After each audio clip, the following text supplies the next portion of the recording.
The Urban Development Ministry is conscious that India's future lies in planned urbanization, and therefore we are very consciously pursuing a series of policy measures for making the cities more livable and more sustainable, more inclusive. And to that end, we have taken measures to improve the guidelines and policies for land use planning, and this includes transit-oriented development concept which we are propagating, and accordingly the lands which are on the transit corridors should become available for better land use, more dense land use, and that would lead to strategic densification of the towns.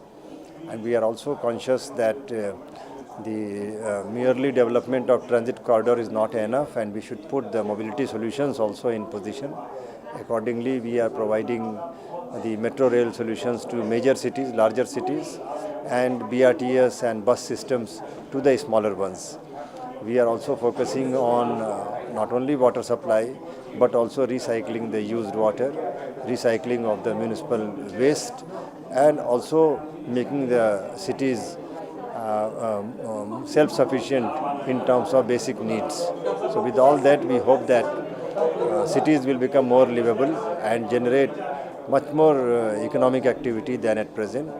And also with connectivity solutions, it will be safer, as the cities will be safer and more inclusive, available to all. These are the key features of our approach towards planned urbanization. Popularly, it is believed that financial resources are a constraint, but to me it appears that that is not exactly the prime constraint, and the prime constraint is the capacity for planning and capacity for administering the plan, which has to be developed for the local bodies. The municipalities have to be strengthened. And many things can happen locally very well. The local areas are full of opportunities in terms of resources and in terms of consumers.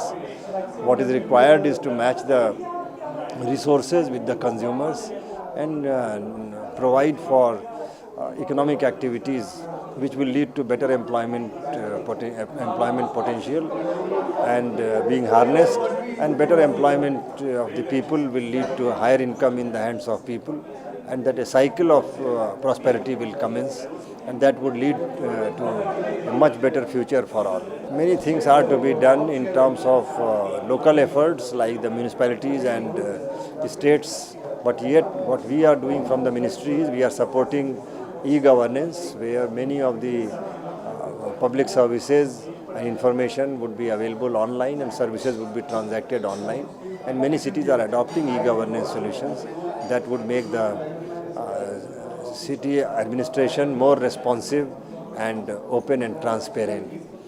And this is the straight away from our ministry, but of course other wings of the government are also working on issues like right to information and public procurement, improvement in public procurement processes and so on. But all that we are also adopting. But straight away, if our ministry is doing something directly, that is, as I said, e-governance for the municipalities is one activity.